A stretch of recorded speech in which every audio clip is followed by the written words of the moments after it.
यादी पुनरीक्षणात हलगर्जीपणा खपवून घेतला जाणार नाही. BLOंना जिल्हाधिकाऱ्यांचा इशारा.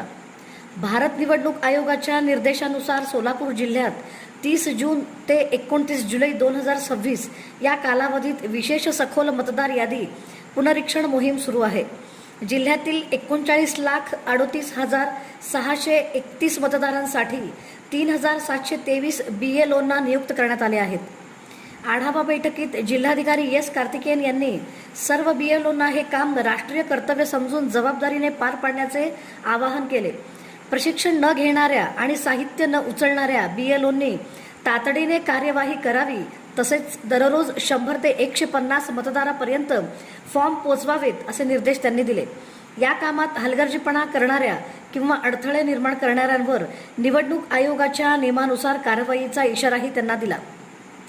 पुढील 1 महिना शिक्षक, आशा वर्कर आणि अंगणवाडी सेविकांवर इतर अतिरिक्त कामांचा बोजा टाकू नये असे निर्देश संबंधित विभागांना देण्यात आले. तुमचा आढावा होणार डिस्ट्रीब्युशनच्या बद्दल.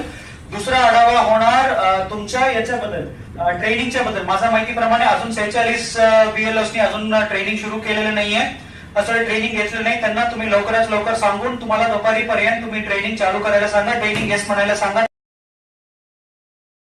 म्हणजे प्रत्येक कॉन्स्टिट्युएन्सीच्या तुमच्या टार्गेट प्रमाणे 10%. आमच्याकडे 40 लाख म्हणजे तर 4 लाख डिस्ट्रीब्युशन आमच्या तालुक्यामध्ये. कसं आहे की एक BLO ट्रेनिंगच्या बद्दल माझ्या माहितीप्रमाणे आतापर्यंत 47 या काहीतरी पेंडिंग आहे, 46 काही पेंडिंग आहे.